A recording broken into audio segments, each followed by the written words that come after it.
आपको बिना भूख के कभी नहीं खाना है, ये आप कंठस्थ कर लें। यदि आपको बीमार नहीं होना तो कुछ चीज़ों को आपने पालन करना पड़ेगा। उनमें सबसे पहले कि कब ना खाएं। हमें कोई भी खाद्य पदार्थ, कोई भी भोजन कब ग्रहण नहीं करना चाहिए, ये सबसे इंपॉर्टेंट है। तो हमें जब भूख नहीं है, बिना भूख के हमें कुछ भी नहीं खाना चाहिए। कितना स्वादिष्ट, कितना अच्छा, कितना गुणकारी, कितना पौष्टिक, कितना ही विटामिन से भरा हुआ आपका भोजन हो, बिना भूख के हमें नहीं खाना चाहिए। हम क्या करते हैं, किसी के भी घर जाते हैं, किसी के पास जाते हैं, कोई बैठ के कुछ खा रहा है तो कहते हैं कि आप लीजिए। मतलब बिना भूख के भी हम एक शिष्टाचार को निभाने के चक्कर में कुछ न कुछ खाते रहते हैं, या पूरा दिन हम कुछ न कुछ खाते रहते हैं। तो एक कहावत आपने सुनी होगी, जो खाए बकरी की तरह वो सूखे लकड़ी की तरह।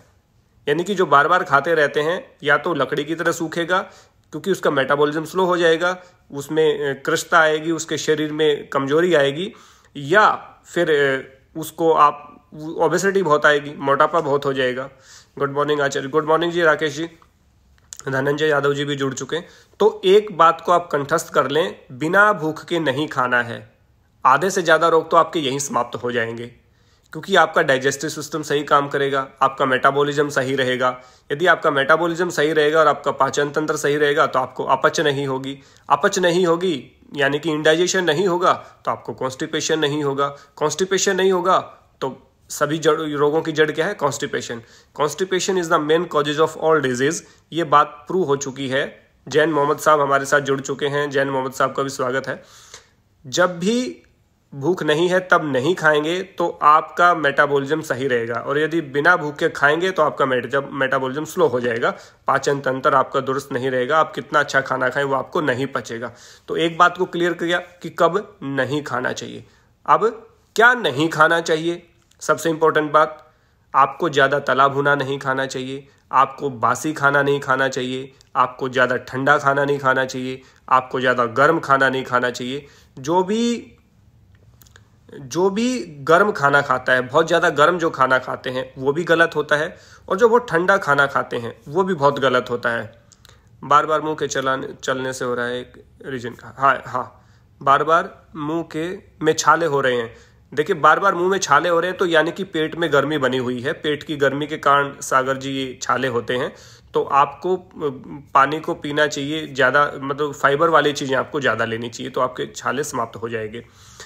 इसलिए क्या नहीं खाना चाहिए? आपको कोई रोस्टेड, तला भुना ज़्यादा। देखिए, आहार बहुत तरह के होते हैं। एक होता है तामसिक आहार, एक होता है राजसिक आहार, तो एक होता है सात्विक आहार। गीता में 3 प्रकार के आहार की चर्चा की गई है। सात्विक आहार वो होता है जो मन के अनुकूल हो, धातुओं को मजबूत करता हो, बल को बढ़ाता हो, पुष्टि करता हो, शरीर में आरोग्यता पैदा करता हो, स्थिरता पैदा करता हो, चिकना हो और लंबे समय तक हमारे शरीर में स्थिर रहे।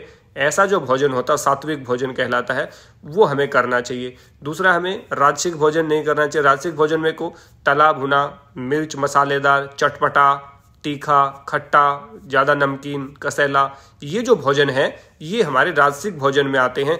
इनसे हमारा जो पित्त है उसकी वृद्धि होती है, यानी कि ये भोजन भी हमें त्याग देने चाहिए। इससे चंचलता हमारे शरीर में आती है, चंचलता हमारे मन में आएगी, जिससे हम स्थिरता को प्राप्त नहीं होंगे, स्थिर नहीं रह पाएंगे। तो इसको भी दूर करना चाहिए। तीसरा, आपको तामसिक भोजन जो गीता के अनुसार है, तामसिक भोजन होता है जो बासी होता है, जूठा होता है, या दोबारा गर्म किया हुआ भोजन होता है जिसमें से दुर्गंध आती है, सड़ा हुआ जो भोजन होता है, ये आपको नहीं करने हैं। इस प्रकार का भोजन आपको नहीं करना है। सात्विक भोजन आपको करना है जो ऊपर बताया गया है। तो क्या नहीं करें, कौन सा भोजन नहीं करना है? राजसिक और तामसिक 2 प्रकार का भोजन आपको नहीं करना। ज़्यादा मिर्च मसाले वाला भोजन नहीं करना, ज़्यादा तला भुना भोजन आपको नहीं करना है, मिर्च मसाले वाला भोजन आपको नहीं करना है, तीखा भोजन आपको नहीं करना, ज़्यादा खट्टा भोजन आपको नहीं करना, ज़्यादा कसैला भोजन आपको नहीं करना है। ऊपर से आपको बासी भोजन नहीं लेना है, आपको दुर्गंध वाला भोजन नहीं लेना है, आपको जिसमें से जो कम पका है या अध पका है वो आपको नहीं लेना है। इस प्रकार का यदि आहार आप लेते हैं तो आप निश्चित रूप से बीमार होते हैं, और बीमार होंगे तो आप किसी भी काम को सफलतापूर्वक नहीं कर पाएंगे। इसलिए आपको कौन सा भोजन लेना है? सात्विक भोजन। सात्विक भोजन और मिताहार की एक सी बात कही गई है। आहार कौन सा लेना चाहिए? ग्राह्य आहार कौन सा होता है? जो सुस्निग्ध हो, हमें कौन सा भोजन करना चाहिए। सुस्निग्ध यानी कि चिकना, चिकना यानी कि उसमें चिकनाहट होनी चाहिए। चिकनाहट का संबंध सीधा सीधा घी से यहाँ पे लिया गया है। चिकनाहट का मतलब रिफाइंड से बिल्कुल नहीं लिया गया है, डालडा घी से बिल्कुल नहीं लिया गया है। चिकने का अर्थ है देसी घी। घी से बना जो भोजन होता है वो सुमधुर यानी कि मीठा भोजन, मीठा भोजन होना चाहिए, सुस्निग्ध होना चाहिए, सुमधुर होना चाहिए। ये 2 विशेषता होनी चाहिए पहली तो। तीसरी विशेषता आपकी होनी चाहिए कि आप जो भोजन आप कर रहे हैं वो ताज़ा हो।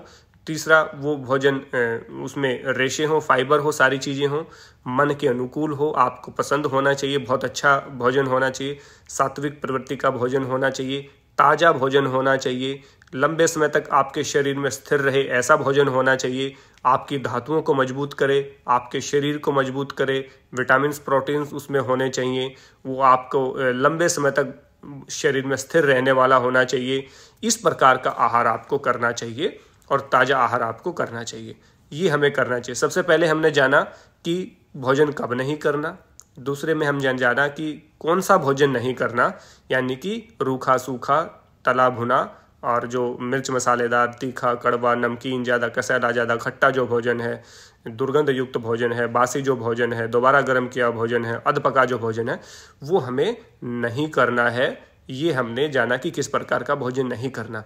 उसके बाद हमने जाना किस प्रकार का भोजन हमें करना है जो हमारे शरीर को बल दे, मजबूती दे, आरोग्यता दे, स्थिरता दे, धातुओं को पुष्ट करे, मन को प्रसन्न करे। ऐसा भोजन हमें, सात्विक भोजन हमें करना है जिसमें सुस्निग्ध हो, सुमधुर हो, जिसमें घी की मात्रा हो, मीठे की मात्रा हो, वो भोजन हमें करना चाहिए। अब सबसे इम्पोर्टेंट बात है कि कब करना चाहिए, ये सबसे इम्पोर्टेंट बात है। तो भोजन हमें कब करना चाहिए? भूख लगने पे करना चाहिए। यदि भूख लगने पे आप भोजन करते हैं तो सबसे इंपॉर्टेंट होता है वो भोजन, वो जल्दी पचता है आपका। सुबह की खाना लंच में ले सकते हैं क्या?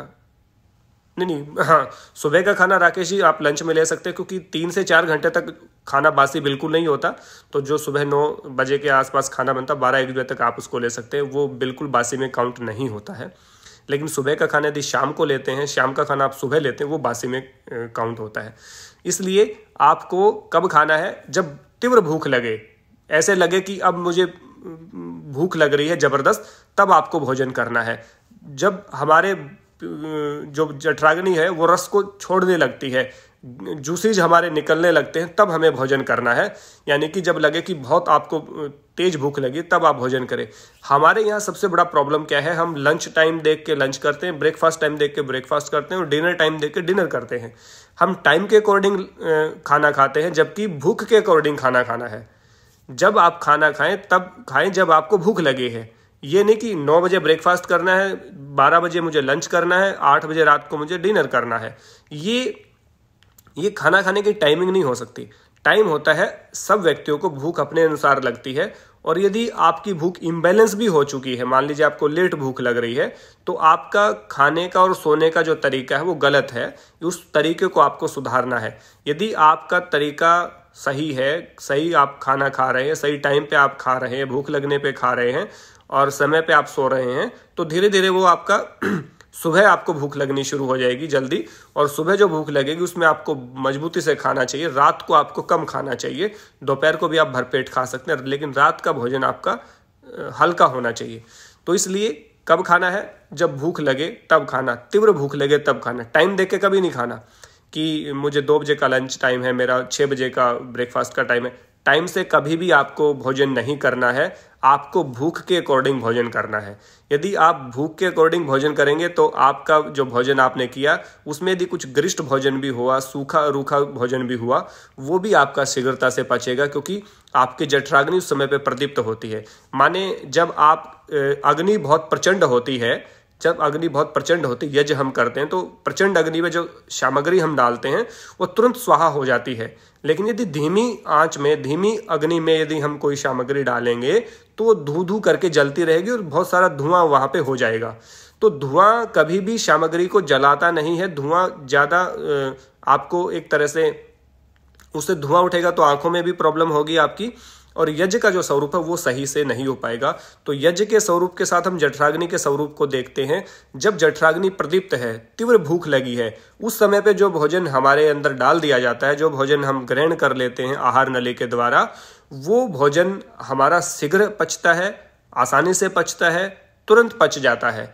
लेकिन यदि बगैर भूख के आप खाएंगे तो 6 से 7-8 घंटे तक वो भोजन नहीं पचता, उसका प्रोसेस चलता रहता है, क्योंकि बॉडी में जूसेज नहीं बने, और उन जूसेज के ना बनने से आपका जो भोजन है वो जठराग्नि में ऐसे पड़े पड़े सड़ता है। और जो भोजन सड़ेगा, सड़ान उत्पन्न होगी, उससे तो कीटाणु ही पैदा होंगे, उससे तो आपके जो अंदर जो है वो मलिनता ही आएगी, गंदगी ही फैलेगी।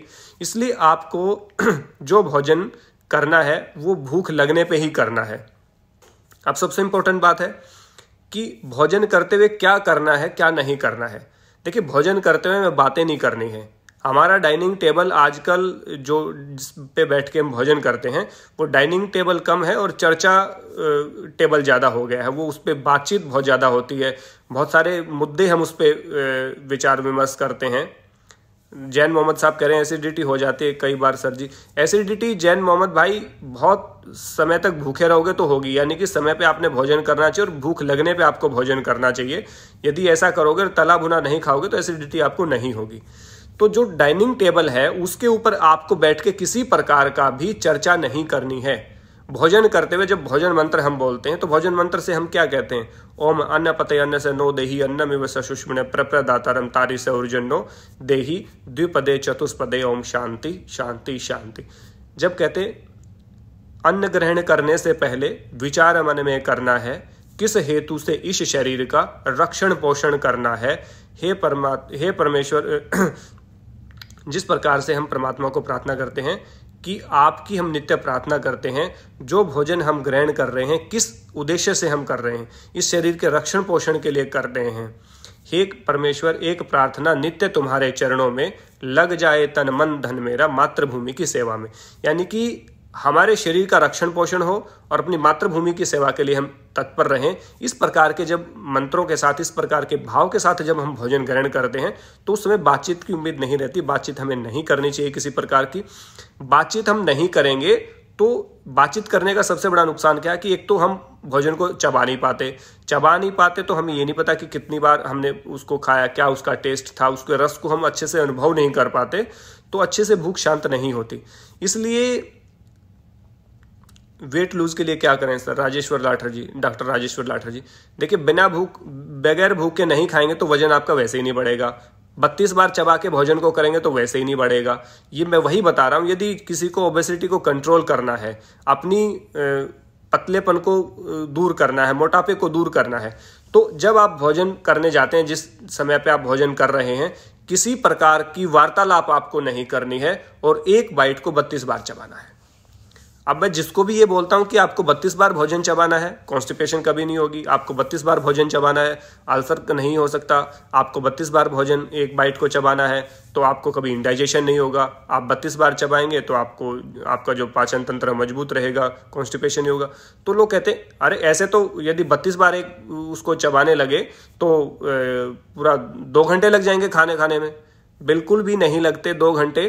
देखिए, आप एक साइंस देखिए, 32 बार मैंने एक बाइट को चबाने के लिए कहा है। एक टुकड़े को जब आप भोजन के टुकड़े को लेके जाते हैं अंदर, उसको 32 बार चबाने की बात मैंने कही। 32 बार चबाने में 32 सेकंड ही लगेंगे, 30 सेकंड आप मान के चले लगेंगे।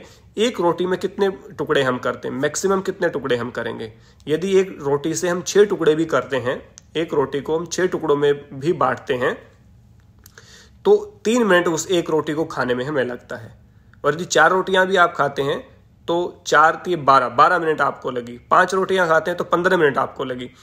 15 मिनट में आप भोजन कर सकते, तो 2 घंटे नहीं लगते ये आप। और यदि 15 मिनट भी आपके पास नहीं है अपने भोजन को देने के लिए, तो फिर किस लिए आप मेहनत कर रहे हैं, किस लिए आप जॉब कर रहे हैं, किस लिए आप मारामारी कर रहे हैं, किस लिए आप संघर्ष कर रहे हैं? तो छोड़ दीजिए उस संघर्ष को।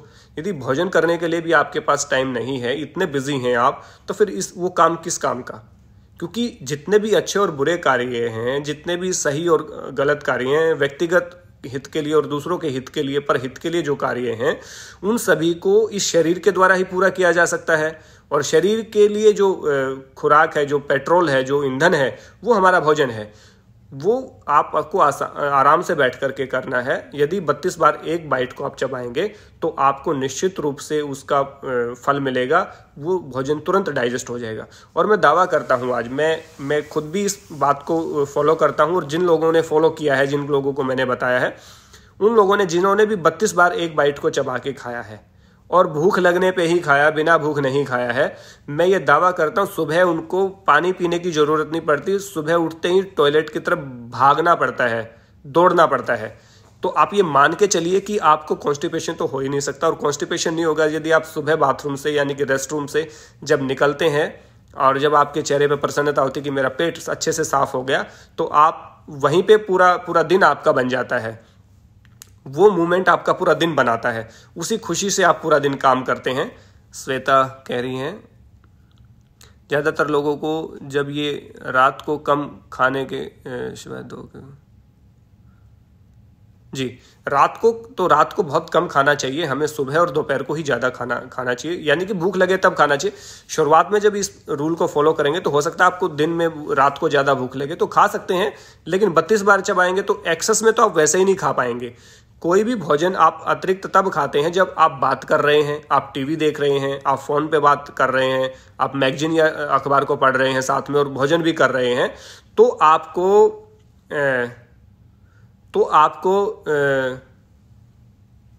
मोहनजी पांडे, तो आपको वो जो भोजन आप कर रहे हैं वो आपको फल नहीं देगा, वो आपको पता ही नहीं चलेगा आपने क्या भोजन किया क्या नहीं किया।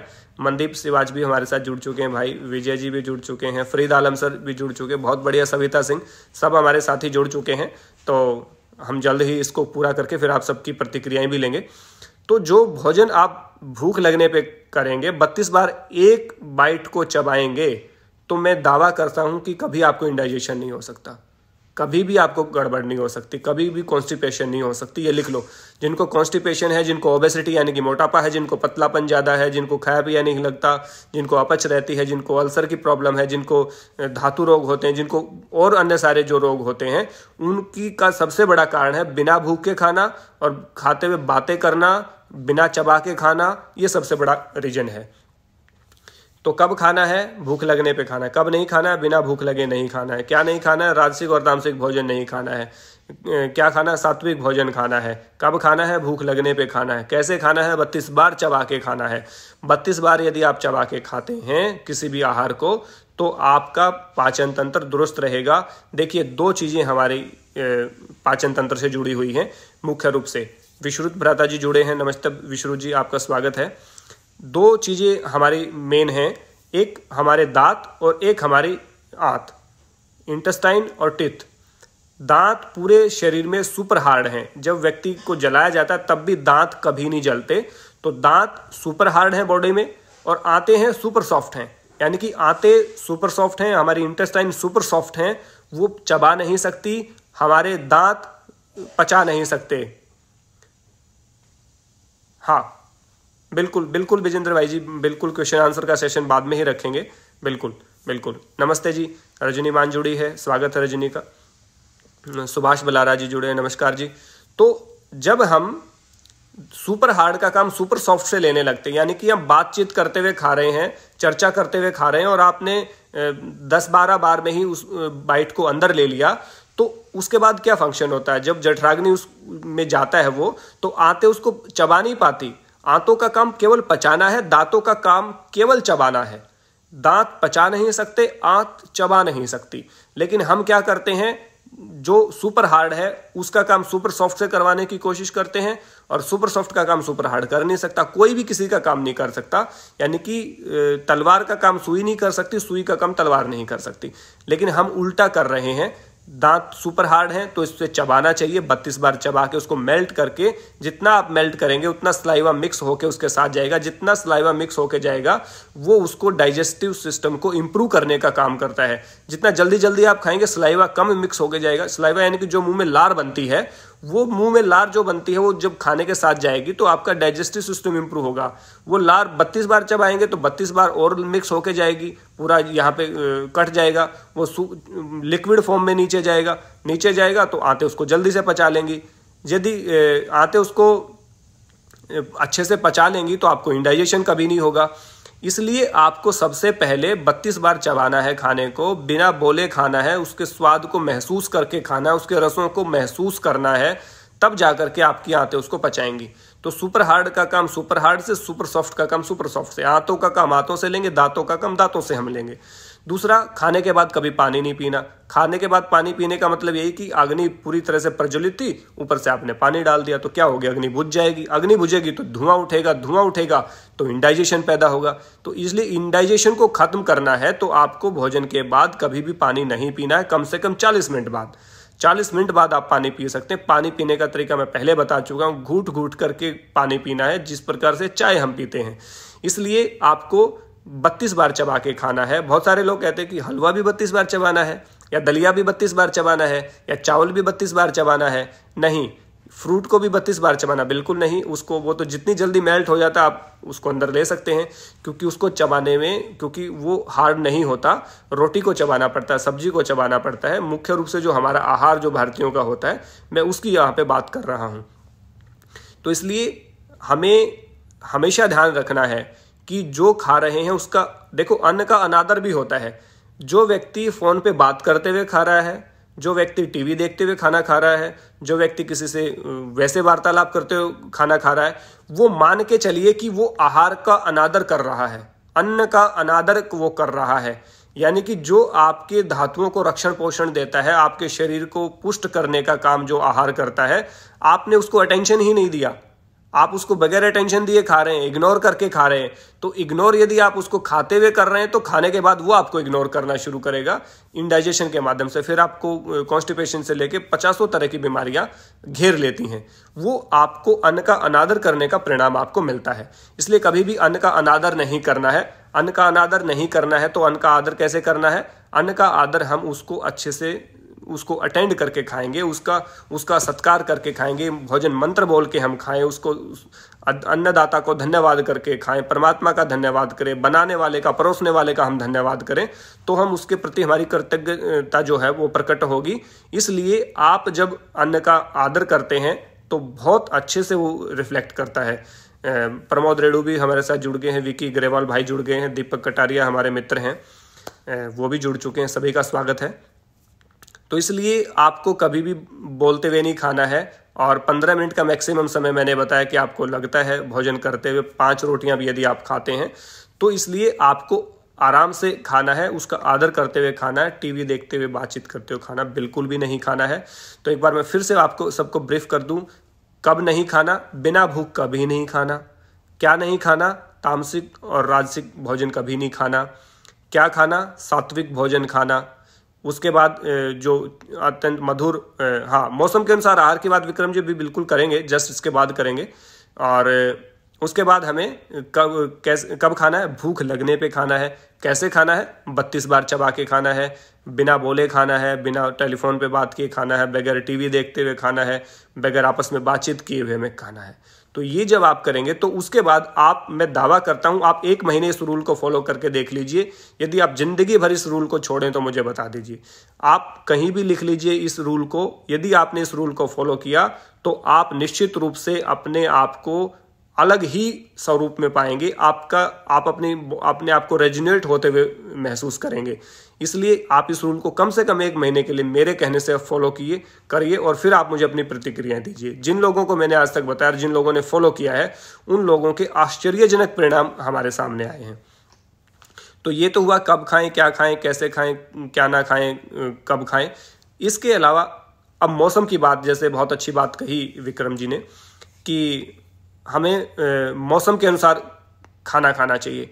देखिए, मौसम में according to nature, according to situation, according to temperature हमें रहना चाहिए।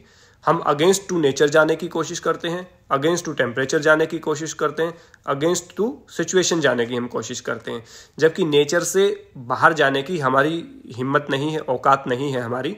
इसलिए जब आप नेचर के साथ रहते हैं, मौसम के अनुसार रहते हैं, मौसम में सब्जियां जो प्राप्त होती हैं, जिस मौसम में जो सब्जी आपको मिलती है वही सब्जी खाइएगा। जिस मौसम में जो फल आपको मिलता है वही फल आप खाइएगा, जिस मौसम में जो जूस मिलता है वही जूस आप लीजिएगा, जिस मौसम में जो अन्न आपको मिलता है, जैसे गर्मियों में हम मुख्य रूप से अनाज गेहूं खाते हैं, सर्दियों में हम बाजरा खाते हैं। क्यों? बाजरे की तासीर गर्म होती है, वो सर्दियों में इसलिए खाया जाता है ताकि हमें ऊष्मा देता, गर्मी देता है और हमें सर्दी से बचाने का काम करता है। गेहूं को हम गर्मियों में क्यों खाते हैं? क्योंकि गेहूं जो होता है वो ठंडा होता है, उसकी तासीर गर्मियों में गर्मी से बचाने का काम करता है। इसलिए आपको मौसम के अनुसार अन्न का चयन करना है, मौसम के अनुसार फल का चयन करना है, मौसम के अनुसार सब्जियों का चयन करना है, मौसम के अनुसार ही आपको जूस का चयन करना है, मौसम के अनुसार ही आपको सलाद आदि का चयन करना है। ये आप देखेंगे, बिल्कुल दीपक जी ने कहा है कि आज से प्राथमिकता देंगे, इसको प्राथमिकता देंगे तो आप बहुत अच्छा रिजल्ट आपको मिलेगा और आप मुझे जरूर थैंक यू बोलेंगे, इस बात का मुझे पक्का विश्वास है। तो आप जब मौसम के अगेंस्ट हम चलते हैं, हम क्या मानते हैं, सर्दियों में यदि हम तरबूज खरबूजा खा रहे हैं तो हमें लगता है कि अरे देखो मैं सर्दियों में तरबूज खरबूजा खा रहा हूं, हम उसको स्टैंडर्ड मानने लगते हैं। आजकल शादियों में जाते हैं तो आपको हर मौसम में तरबूज खरबूजा मिलता है, जबकि उसका मौसम भी नहीं होता तो भी मिलता है। कहते कि नहीं उनकी शादी में तो ये व्यवस्था भी थी। देखिए, जब सर्दियों में आप तरबूज खाएंगे तो पहली बात तो उसकी गुणवत्ता वैसे ही नहीं मिलेगी जो उसमें गुणवत्ता होती है। दूसरा, तरबूज और खरबूजा हमें लू लगने से बचाता है, भयंकर गर्मी से हमें बचाता है, पानी की जो कमी हमारे शरीर में होती है उसको दूर करता है। सर्दियों में पानी की कमी ऑलरेडी नहीं होती, नमी होती है, और दूसरा ठंड होती है और वो भी ठंड को बढ़ाता है। तो जब ठंड ऑलरेडी है उसको और भी बढ़ाएंगे तो शरीर कैसे लड़ेगा उसके साथ। गर्मियों में मिलने वाले आहार को यदि आप सर्दियों में खाएंगे, सर्दियों में मिलने वाले को गर्मियों में खाएंगे तो ये तो मूर्खता है। दूसरा, सबसे ज्यादा पैसे का नुकसान है। आपको वो फ्रूट लेने के लिए, वो सब्जी प्राप्त करने के लिए जो बेमौसम है, बेमेल है, उसके लिए आपको ज्यादा पैसा खर्च करना पड़ेगा। तो ज्यादा पैसा खर्च करेंगे तो आपको वैसे आपकी जेब ढीली होगी। इसलिए मौसम के अनुसार फल, मौसम के अनुसार जूस, मौसम के अनुसार सब्जी, मौसम के अनुसार अनाज आपको लेना चाहिए। ये मौसम की बात हुई। इसके बाद आहार जो एक मुख्य रूप से मैं चर्चा करना चाहूँगा, क्योंकि मैंने जो बताना था बता चुका। एक बहुत ही मेन टॉपिक है कि मांसाहार की बात मैं यहाँ पे जरूर करना चाहूँगा। जब हाँ, सविता सिंह ने कहा कि बेमौसम हम खाते तो टेस्ट भी वो नहीं आता। बिल्कुल सही कहा, टेस्ट भी नहीं आता। तो टेस्ट भी नहीं आएगा तो फायदा क्या होगा खाने का, और गुणवत्ता भी नहीं रहेगी। जो आज कोरोना जो वायरस इतनी महामारी के रूप में फैल चुका है, वो कहाँ से फैला? देखिए, मैं अपनी बात नहीं कह रहा, मैं अकॉर्डिंग टू WHO ने कहा है। विक्रम सिंह जी कह रहे पानी का महत्व, आप बताइए जी। पानी का जो महत्व है, पानी हमारे शरीर में बहुत ही अति आवश्यक है। 80% हमारे शरीर में पानी की मात्रा होती है। यदि पानी की मात्रा हमारे शरीर में कम होती है तो सूखापन, हमें ड्राइनेस हमारी बॉडी में आती है। दूसरा, कॉन्स्टिपेशन आदि का कारण भी हमारा बनता है। इसलिए पानी हमें पूरे दिन में 3 से 4 लीटर तक हमें कम से कम पानी उसमें पीना चाहिए, और उसको पीने के लिए घूट घूट कर पानी पीना चाहिए। हमें जल्दबाजी में पानी नहीं पीना चाहिए। ठंडा पानी हमें नहीं पीना अकॉर्डिंग टू टेम्परेचर, यानी कि जैसे देखिए गर्मियों में आप जाते हैं तो कुएं से या हैंडपंप से जो पानी पीते हैं वो बिल्कुल गुनगुना होता है। यदि आप गर्मियों में पिएंगे तो बहुत ठंडा होता है, और सर्दियों में निकालेंगे तो उसमें बहुत ही वो गुनगुना होगा और गर्मियों में बहुत ठंडा होगा। तो उस टेम्परेचर का पानी आपको पीना है। ये पानी के बारे में जानकारी थी। तो मैं बता रहा था, जो कोरोना वायरस की जो उत्पत्ति है, अकॉर्डिंग टू WHO, विश्व स्वास्थ्य संगठन ने कहा है, वर्ल्ड हेल्थ ऑर्गेनाइजेशन ने, कि जो वुहान प्रांत है चाइना का, उसकी वेट मंडी से, वेट मार्केट से, यानी कि जो मीट जो मार्केट है उससे इस वायरस की उत्पत्ति हुई, वहां से ये वायरस फैला है। देखिए, चाइना में क्या है कि कुत्ते, बिल्ली, सांप, अजगर, मगरमच्छ, मतलब चकुंदर, कुछ भी हो वो सब वहाँ पे खाते हैं। किसी भी चीज़ को नहीं छोड़ते, गिलहरी से लेकर के वो पता नहीं वो कितने, जितने भी प्राणियों के नाम है, वो सब तरह के मीट वो खाते हैं, और जिंदा भी खाते हैं और मार के भी खाते हैं। तो सब तरह का आहार वो ग्रहण करते हैं। सबसे ज़्यादा मांसाहार जो यहाँ हमारे इंडिया में जो मांसाहारी हैं या जो नॉनवेज खाते हैं, वो भी वहाँ सर्वाइव नहीं कर पाते। इतना गंदे तरह का आहार वहाँ पे है। और उन किसी न किसी एक जो जानवर था, उसी के वहाँ से कोरोना की उत्पत्ति हुई, और पूरे 8-9 लाख लोग आज तक संक्रमित हो चुके हैं और 40,000 से ऊपर मौतें हो चुकी हैं और अरबों खरबों की जो अर्थव्यवस्था है वो डाउन हो चुकी है और अभी कितना जाएगा उसका भी कोई अंदाज नहीं है। सब लोगों को घरों में कैद कर दिया है इस कोरोना ने। तो कोरोना की उत्पत्ति हुई वहाँ की मार्केट से और आज एक बेशर्मी और देखिए, चाइना के वुहान प्रांत को खोल दिया गया सबके लिए और कहा गया कि आप जाइए, और वो मंडियां फिर से खोल दी गई हैं। WHO ने कहा, उसके बाद भी वो मंडियां खुली हुई हैं और उसमें वैसे ही चीज़ें बिक रही हैं। और वहाँ का जो हाल बताया वो बहुत गंदगी रहती है, पानी चलता रहता है, तो उसके कारण वायरस यहाँ पे बहुत ज़्यादा फैला है। रंजना छाबरा जी ने बहुत अच्छी बात लिखी, मित भूख हित भूख रित भूख, ये बहुत आयुर्वेद का सूत्र है, इसको हमें मानना चाहिए। मौसम के अनुसार खाना चाहिए। हित भूख यानी कि हितकारी आहार हमारा होना चाहिए। ऋतु भूख यानी कि ऋतु के अनुसार हमें भोजन करना चाहिए। ये बहुत इंपॉर्टेंट बात आपने लिखी, इसको आप एक बार एक्सप्लेन भी कर देंगे तो ज़्यादा अच्छा रहेगा। प्रकृति ने जिस प्राणी को मांसाहारी बनाया उसे नकुले दांत दिए। देखो विकी भाई, बहुत अच्छी बात आपने कही।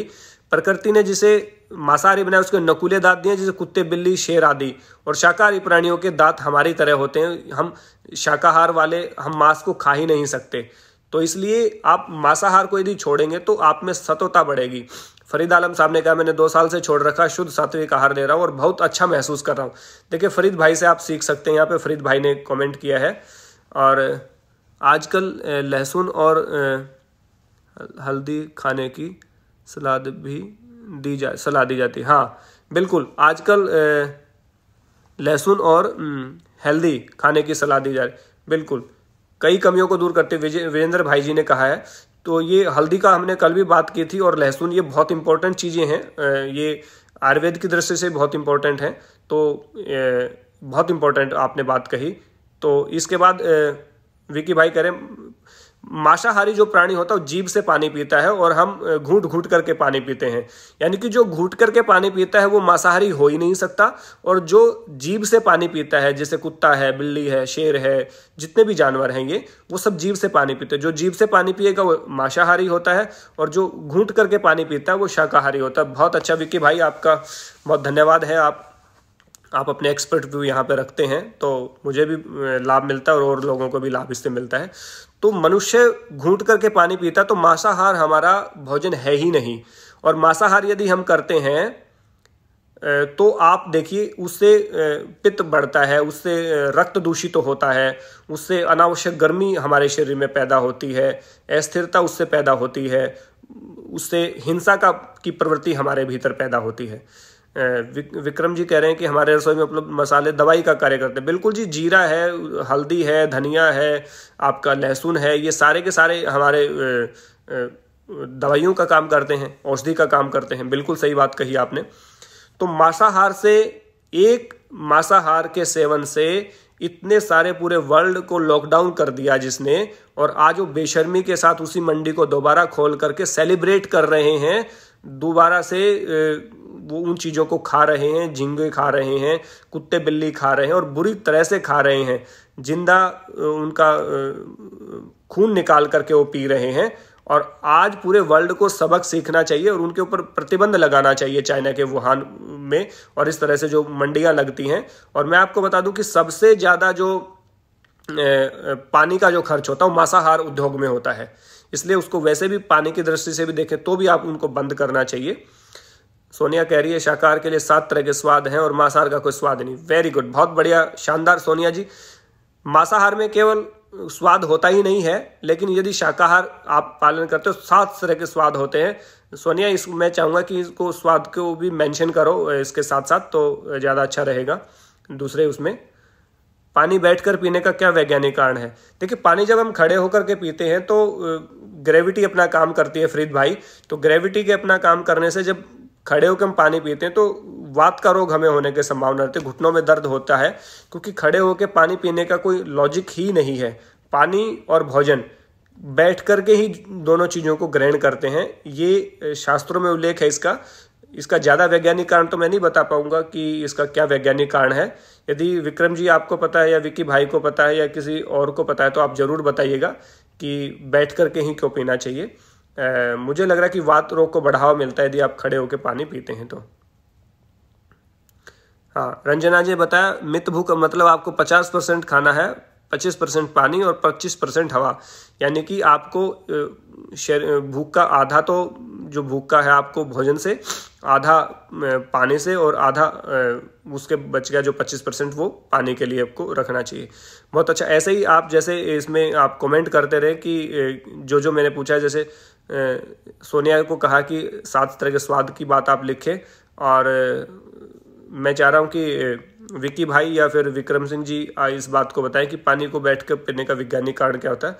मुझे एग्जैक्ट नहीं पता, लेकिन शास्त्रों में ये जो बात कही गई है कि भोजन को और पानी को बैठकर ही ग्रहण करना हमें चाहिए, इसलिए हम उसको बैठ करके ग्रहण करते हैं। उससे एक उसका आदर भाव भी होता है, सात्विकता भी बढ़ती है।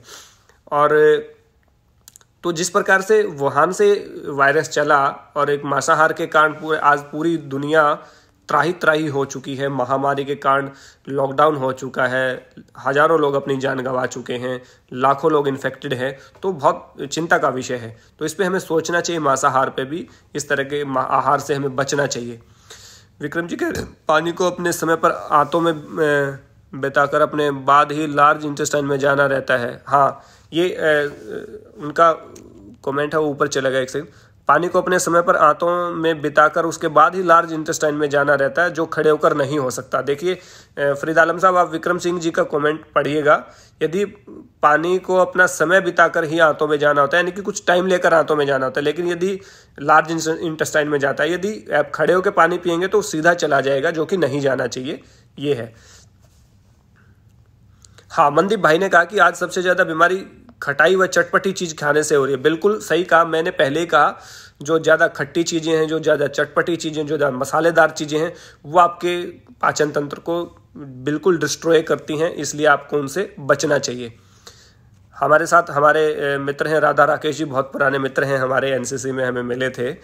तो वो हैं, आयुर्वेद में सात्विक, राजसिक और तामसिक भोजन का विस्तृत वर्णन है, इसमें गंभीरता से समझा और अपनाया जाना चाहिए।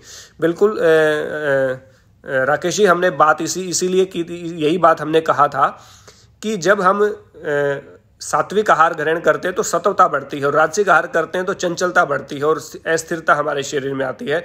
वैसे तामसिक यदि आहार करते हैं तो मंद बुद्धि हम होते हैं, या हमारी जो बुद्धि होती है वो दुष्ट कार्य करने की ओर प्रवृत्त होती है। और मैंने गीता के अकॉर्डिंग सात्विक, राजसिक और तामसिक आहार का वर्णन मैं पहले ही कर चुका हूँ। धन्यवाद आपका चर्चा में जुड़ने के लिए और इतना अच्छा सुझाव आपने दिया। रंजना जी कह रहे हैं खड़े होकर पानी पीने से हमारे आंतें निर्बाध होती हैं। बिल्कुल यही बात विक्रम जी ने कही है। तो फरीद आलम साहब, आपको आपके सवाल का जवाब जरूर है मिल गया होगा। सोनिया सिंह कह रही कि जंगल में 2 ही स्वाद होते हैं, घास और मांस। बिल्कुल, बहुत अच्छा है। इसके अलावा भी आपने कुछ लिखा है, घास खाने वाले शाकाहारी पशु प्रेम को समझते हैं और मांस खाने वाले जानवर हैं जो केवल और केवल हिंसा को समझते हैं। यहीं से आप अंदाजा लगा सकती मांस खाने वाले पशु रूपी इंसानों की मानसिक स्थिति क्या होगी। बहुत बढ़िया, बहुत अच्छा लिखा, धन्यवाद आपका। चौधरी राजेश रावत जी कह रहे गुरुजी, देखता हूं कि आजकल योग करने वालों को भी पथरी की शिकायत है, क्या इसके बारे में कोई सुझाव है? देखिए, योग करने वाले भी यदि आहार को अच्छे से नहीं ग्रहण करेंगे, पानी की मात्रा सही से नहीं लेंगे, तो पथरी तो किसी को भी हो सकती है। यदि योग करने वाला आहार में कोताही बरतेगा, आहार को सही से नहीं ग्रहण करेगा, तो उसको भी पथरी हो सकती है। इसलिए आहार की शुद्धता बहुत जरूरी है और पानी की मात्रा पूरी होनी चाहिए। पहले छोटी आंत में ठहरना चाहिए पानी, बिल्कुल, उसके बाद ही वो बड़ी आंत में जाता। इस बात में मैं थोड़ा सा, मुझे डाउट लग रहा है विकी भाई, कि क्योंकि छोटी आंत में ठहरना चाहिए पानी। हाँ, क्योंकि जो छोटी आंत में जो चीज़ जाती है वो तो वहीं पे रहती है, उसके अलावा तो वो कहीं नहीं जाती। और चलिए इस बारे में भी चर्चा करते हैं। आचार्य वेद शर्मी मिश्रा जी जुड़े हैं, बहुत अच्छा प्रयास, धन्यवाद आचार्य जी। थोड़ी देर पहले आप लाइव थे तो मैंने आपको सुना, बड़ा अच्छा लगा, और आप भी जागरूकता फैला रहे हैं, हम भी उसी क्रम में आपके साथ काम कर रहे हैं। आपका भी स्वागत है हमारे कार्यक्रम में। मनदीप शिवाज भाई कह रहे हैं पानी बैठ करके कभी हमारे जोड़ों में दर्द नहीं होगा। बिल्कुल मनदीप भाई, मैंने कहा कि यदि आपको जोड़ों के दर्द से बचना है तो आपको खड़े होकर पानी नहीं पीना, कभी भी बैठ के पानी पिए। अनिल चंद्रेकर जी जुड़े हैं, आचार्य जी गांव से अभी भी लोग यौगिक मार्गदर्शन को मानते ही नहीं, सिर्फ अंग्रेजी डॉक्टर से की सलाह को मानते हैं। देखिए, नहीं मानते तो वो भुगत भी तो रहे हैं ना, क्योंकि जो अंग्रेजी जो दवाइयाँ हैं वो आपके सिम्टम पे काम करती हैं, आयुर्वेदिक दवाइयाँ आपके सिस्टम पे काम करती हैं, इसलिए आपको वो चीज़ें समझनी पड़ेंगी। विक्रम सिंह जी कह रहे हैं, प्रोफेसर विक्रम सिंह जी, मंत्रालय ने अपनी गाइडलाइन में जीरा, हल्दी और तिल के तेल का अधिक इस्तेमाल करने के लिए कहा। देखिए, जब भारत सरकार का जो मंत्रालय है वो भी आपको गाइडलाइन दे रहा है, एडवाइजरी जारी कर रहा है कि आपको जीरा, हल्दी, तिल के तेल का अधिक प्रयोग करना चाहिए, तो आप मान के चलिए सरकार भी कितनी गंभीर है हमारे आहार को लेकर के, क्योंकि आहार यदि सही नहीं है तो हमारा मन भी सही नहीं, मन सही नहीं है तो साइकोसोमेटिक और अनेक प्रकार की बीमारियां हमें होंगी, फिर हम हॉस्पिटल भागते फिरेंगे, तो इसलिए हम देश के तरक्की में अपना योगदान नहीं दे पाएंगे।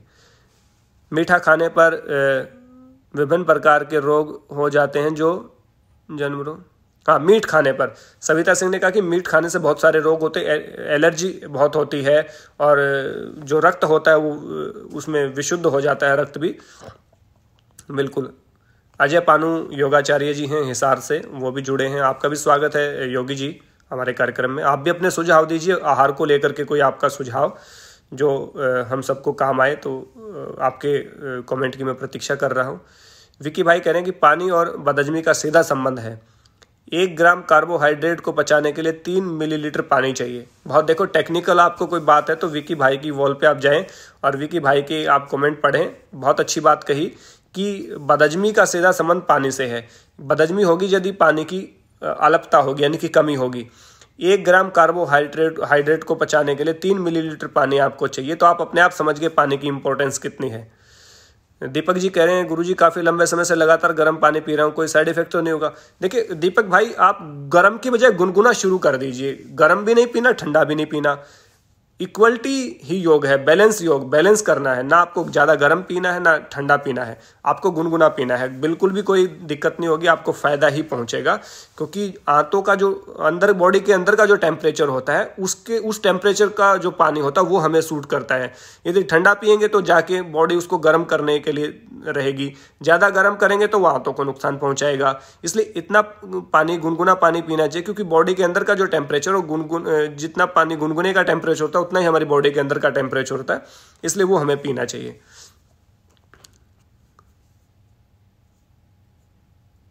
हाँ, देखिए जो राजेश रावत ने जो क्वेश्चन किया था कि योगा करने वाले को भी पथरी होती है, तो विजेंद्र भाई हैं जो हमारे विजेंद्र दैया जी, उन्होंने कहा है कि योग करने से पथरी ठीक होती है, मेरी हुई है। तो देखिए लाइव एग्जाम्पल हैं, व्यक्ति अपने एग्जाम्पल दे रहे हैं। तो राजेश रावत जी, आप योग प्रतिदिन करवाते हैं तो उसके साथ पानी के और आहार की शुद्धता की भी बात करें तो पथरी अपने आप समाप्त हो जाएगी। पत्थर चट का प्रयोग आप कर सकते हैं, अत्यधिक पानी का प्रयोग आप कर सकते हैं। हाँ, बियर पीने की सलाह किसी को ना दीजिएगा, वो बकवास है केवल कि बियर पीने से पथरी ठीक होती है, ऐसा नहीं होता। पानी की ज़्यादा मात्रा पीने से या नारियल पानी पीने से भी पथरी का इलाज हो सकता है। और प्रतिदिन यदि आप योगाभ्यास करेंगे तो आपकी पथरी भी ठीक होगी, जैसे विजेंद्र दैया भाई ने कहा है। अमरजीत आर्य जी हमारे जुड़े हैं न्यूयॉर्क से, आपका भी स्वागत है डॉक्टर अमरजीत आर्य जी। आप भी कोई सुझाव दीजिए आर्य जी हमारे इस कार्यक्रम में कि किस प्रकार का आहार हमें लेना चाहिए। रंजना छाबड़ा जी कह रहे हैं सुबह खट्टे फ्रूट खाने चाहिए, लेकिन रात को कौन सा फल है हम खा सकते हैं? तो रात को मीठा फल हमें खाना चाहिए, खट्टा नहीं खाना चाहिए हमें कोई रात को फुल फ्रूट। मनदीप सिवाज कह रहे हैं पानी हमेशा बैठकर पीना चाहिए, बैठकर पीने से कभी भी जोड़ों में दर्द नहीं होगा। बिल्कुल, ये बात हमने कही। सीमा सांगवान हमारे साथ जुड़ी है, हमारी बहुत अच्छी स्टूडेंट हैं दिल्ली से, सीमा का भी स्वागत करते हैं। और इस कार्यक्रम में योगेश शर्मा जी भी जुड़े हैं, उनका भी स्वागत कर रहा हूं मैं। प्रोफेसर विक्रम जी कह रहे हैं यौगिक आहार से लैक्टो वेजिटेरियन डाइट का जिक्र है, तात्पर्य है बादाम, बीज, सब्जियां, दूध से बनी वस्तुएं।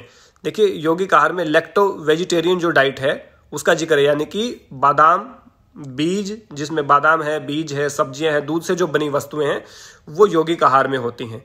तो यौगिक आहार वो होता है जो सुपाच्य हो, सुमधुर हो, सुस्निग्ध हो, आपके मन के अनुकूल हो, आपकी धातुओं को पुष्टि करने वाला हो, वो सारा आहार आपका यौगिक आहार कहलाता है। ये बहुत अच्छा आपने कहा।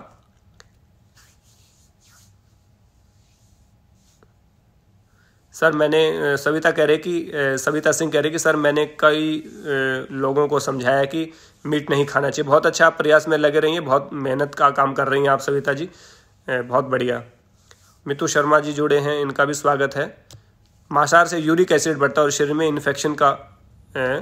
इन्फ्लेमेशन का विकास होता है। बिल्कुल, देखिए विक्रम सिंह जी ने एक और टेक्निकल बात कही है कि मांसाहार से यूरिक एसिड बढ़ता है बॉडी में और शरीर में इन्फ्लेमेशन का जो विकास है वो होता है, जिससे आपको बहुत बीमार होते हैं। जी, नागेंद्रा नागर जी जुड़े हैं, उनका भी स्वागत है। आलोक कुमार फटुआ भी आ चुके हैं, हमारे प्रिय शिष्य हैं ये कानपुर से। विक्की ग्रेवाल कहते हैं कि आप अगर पानी कम पीते तो खाते ज़्यादा है तो आपका शरीर पानी को होल्ड करने रखने लग जाता है, यानी कि फैट बढ़ेगा। बहुत टेक्निकल बात कही है। जब आप पानी कम पीते हैं और खाना ज़्यादा खा रहे हैं तो आपका शरीर पानी को होल्ड करके रखने लग जाता है, ताकि जिससे फैट बढ़ेगा। तो इसलिए आपको पानी की मात्रा जरूर है, यानी कि 1 ग्राम कार्बोहाइड्रेट को बचाने के लिए जिस प्रकार से 3 मिलीमीटर पानी की बात विकी भाई ने की, वो बहुत इंपॉर्टेंट बात है। आरोग्य योगशाला भी हमारे से जुड़ चुकी है दिल्ली से। मांगेराम जी जुड़ चुके हैं, विजय जी जुड़ चुके हैं। शाम को कितने बजे तक भोजन कर लेना चाहिए? देखिए 8 बजे तक आप भोजन कर लें, बहुत अच्छा है। यदि सूर्य अस्त होने से पहले यदि भोजन करते हैं तो बहुत ही अच्छा है। यदि पॉसिबल नहीं है तो जितना जल्दी आप भोजन कर लें, और सोने से 2 घंटे पहले आप जरूर करें भोजन को। ये बहुत अच्छा सवाल है विजय का कि कितनी देर पहले भोजन हमें करना चाहिए। सोने से 2 घंटे पहले आप भोजन कर लें, बिल्कुल बढ़िया। अभिषेक जुड़ चुके हैं आरोग्य योगशाला से, आपका भी स्वागत है। विक्रम सिंह जी ने कहा 2 सफ़ेद चीज़ें त्याग देनी चाहिए, सफ़ेद रंग की एक चीनी और दूसरा सफ़ेद नमक। बहुत बढ़िया प्रोफेसर साहब, आपने बहुत अच्छी बात की। 2 सफ़ेद चीज़ों का हमें त्याग कर देना चाहिए। ये इनको स्लो पॉइजन बोला गया है, एक चीनी और एक सफ़ेद नमक। सेंधा नमक यूज करें और चीनी की जगह अल्टरनेट बहुत हैं। देखिए विक्रम सिंह जी, मैं पर्सनल बताता हूँ कि मैं चीनी नहीं खाता और ना नमक खाता हूँ। दोनों चीज़ें मैंने त्याग दी हैं पूरी तरह से, और ना मैं इनसे बनी कोई चीज़ें खाता हूँ। पूरा सेंधा नमक प्रयोग करते हैं हम यहाँ पे भी। और चीनी की जगह जो अल्टरनेट है वो इतने अल्टरनेट है। देखिए भारत कितनी विविधताओं का देश है, कितनी अवसर भारत में होते हैं। चीनी के जो वो दूसरे हम कहें कि विकल्प क्या है, गुड़ आपका विकल्प है, खांड आपका विकल्प है, बूरा आपका विकल्प है, शक्कर आपका विकल्प है, मिश्री आपका विकल्प है, शहद आपका विकल्प है। 6 विकल्प हमारे पास चीनी के हैं। तो बहुत अच्छा, चीनी और नमक को आपको त्याग देना चाहिए यदि आप इनसे बचना चाहते हैं, इनके जहर से बचना चाहते हैं। मनदीप शिवाज भाई करें, पथरी कोई छोटी बीमारी नहीं है, इसको हल्के में ना ले, हमारे गुर्दे खराब करती है, इसका पता लगने पर इलाज शुरू कर देना चाहिए। बिल्कुल कर देना चाहिए, और ज़्यादा पानी पीना चाहिए। बिल्कुल, देखो इग्नोर तो हमें किसी भी बीमारी को नहीं करना चाहिए। बिल्कुल, देखिए हमारे प्रिय शिष्य आलोक कुमार पटवा ने जो नहीं खाने वाले चीज़ें हैं वो लिख दिए हैं इसमें। आप इसको आलोक कुमार पटवा को फॉलो कर सकते हैं। ये सारी चीज़ें मैं बता भी चुका हूं, लेकिन यदि आप मेमोरी के लिए इसको देख भी सकते हैं। राधा राकेश जी करें, आचार्य जी बहुत अच्छे सत्र के लिए आपका आभार। आपका आभार, बहुत अच्छा सुझाव आपने दिया। और सात्विक, राजसिक और तामसिक आहार की बात आपने कही, जो कि मैं बहुत उसमें पहले कह भी चुका था, और आज उसको मानने का समय आ गया है, क्योंकि गीता को घर में रखने से काम नहीं चलता, गीता की शिक्षाओं को मानना हमें पड़ेगा।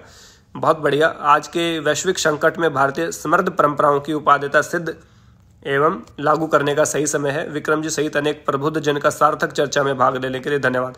देखिए विक्रम जी, आप सबका भी धन्यवाद किया, हमारे मित्र हैं। और आजकल राजस्थान में पोस्टिंग है इनकी, मैं गलत नहीं तो इनकी पोस्टिंग है, मैं भूल रहा हूँ, शायद वो झुंझुनू के पास में ही है, चूरू शायद है इनकी पोस्टिंग। केंद्रीय विद्यालय में अध्यापक हैं ये, और एनसीसी को भी देखते हैं वहाँ पे। और आपका भी राकेश जी जुड़ने के लिए आभार, और आपका भी मार्गदर्शन हमें चाहिएगा। एक्चुअली ये चर्चा है, और चर्चा में सब जो जुड़े हुए हैं, कोई अपना कोई सुझाव दे रहा है, कोई सुझाव दे रहा है, तो सारे सुझाव मिलकर किसी का भला हो, इसके लिए हम प्रयासरत रहते हैं। फरीद आलम कह रहे हैं, बिहार स्कूल ऑफ योगा मुंगेर में तो 5 बजे शाम ही भोजन करा दिया जाता है। इसीलिए करा दिया जाता है फरीद भाई, क्योंकि वो वहाँ पे सूर्य अस्त होने से पहले यदि भोजन करेंगे तो जठराग्नि उस समय पर प्रदीप्त होती है। जैसे सूर्य चला जाता है वैसे वैसे हमारी जो जठराग्नि मंद पड़ने लगती है। रंजना छाबड़ा जी कह रहे हैं कि सफ़ेद मैदा भी छोड़ देना चाहिए। मैदा तो बिल्कुल ही नहीं खाना चाहिए जी, बिल्कुल। मैदा तो आपकी आंतों से चिपकता है। विक्की पंघाल भाई जुड़े, आपका स्वागत है। सचिन एलाउद साहब क्या हाल है? बहुत बढ़िया साहब, आप सुनाओ, बहुत बढ़िया। और आहार के बारे में आज चर्चा चल रही है कि क्या खाना चाहिए क्या नहीं खाना चाहिए, आप भी इसको फॉलो करिए। जी, रंजना छाबड़ा जी कह रहे हैं महिलाओं के लिए मोनोपॉज के समय आहार के बारे में बताएं। देखिए, उनको उस समय पे बिल्कुल सात्विक आहार खाना चाहिए और योग पर उनको विशेष ध्यान देना चाहिए, विशेष करके प्राणायाम पे, क्योंकि उस समय पे हार्मोनल चेंज बहुत आता है उनमें, महिलाओं में। तो उनको सात्विक भोजन करना चाहिए, उसमें बिल्कुल भी कोई राजसिक भोजन नहीं होना चाहिए, नहीं तो अस्थिरता बढ़ती है, चिड़चिड़ापन उससे बढ़ता है। तो उनको सात्विक साग सब्जियां, दलिया, खिचड़ी, खीर, इस तरह की जो चीज़ें होती हैं जो सात्विक होती हैं, सुपाच्य होती हैं, उनका सेवन उनको करना चाहिए। विशेष करके यौगिक आहार का पालन उनको करना चाहिए। जी, तो इसके साथ और भी कोई सुझाव यदि भोजन के प्रति आपका है और तो आप बताएं कि किस प्रकार से शाकाहार उत्तम है। मांसाहार से इतनी भयंकर बीमारियां भी फैल रही हैं और आप देखेंगे कि मांसाहार उद्योग में सबसे ज़्यादा पानी का प्रयोग किया जाता है, पानी की वेस्टेज होती है उसमें। और रामबद शास्त्री जी जुड़े हैं, आपका भी स्वागत है। बाबा जहर जो आईडी है वो भी हमारे साथ जुड़े हैं, उनका भी स्वागत है। प्रोफेसर विक्रम जी कह रहे हैं बहुत बढ़िया इंटरेक्टिव सत्र का आयोजन किया गया, this is called dialogue and night monologue. बहुत बढ़िया, बहुत बढ़िया। जी जी, ये प्रोफेसर साहब आप सब लोगों के कारण ये सत्र आयोजित हो रहा है और आप सब लोगों का इसमें सहयोग है और आप लोग जुड़े हैं तो ये सत्र है, तो आप सबके साथ आप सब इसके धन्यवाद के पात्र हैं। विकी ग्रेवाल भाई कह रहे हैं सोडियम के बिना आपका शरीर पानी और आपके शरीर में होल्ड नहीं कर सकता, पानी के होल्ड हुए बिना फैट नहीं बनेगा, मोटापे वाले ध्यान रखें। बिल्कुल, नमक के बिना आपका शरीर पानी को आपके शरीर में होल्ड नहीं कर सकता, पानी के होल्ड हुए बिना फैट नहीं बनेगा। बहुत अच्छा सुझाव दिया विकी भाई ने, इसको भी आप जरूर करें। कुलदीप सिंह कह रहे हैं सर खाने से 1 घंटे पहले पानी पीना चाहिए और खाने के 1 घंटे बाद पानी पीना चाहिए। बिल्कुल, खाने के साथ पानी। देखिए, कोई रूखा सूखा भोजन आप कर रहे हैं या मिर्च मसालेदार भोजन कर रहे हैं तो पानी की आवश्यकता पड़ती है। यदि आप सुस्निग्ध और सुमधुर भोजन कर रहे हैं तो मैं दावा करता हूं आपको पानी पीने की जरूरत नहीं होगी। पानी पीने की भोजन के साथ जरूरत कब पड़ती है? जब रूखा भोजन हो, सूखा भोजन हो, गले से नीचे नहीं जा रहा हो, या फिर वो भोजन आपको मिर्च आपको लग रही हो, तीखा आपको लग रहा हो, कसला ज़्यादा लग रहा हो, तो पानी पीने की ज़रूरत साथ में पड़ती है। अदरवाइज आपको पानी पीने की साथ में ज़रूरत नहीं पड़ती है। इसलिए आपको सात्विक आहार अपनाना चाहिए।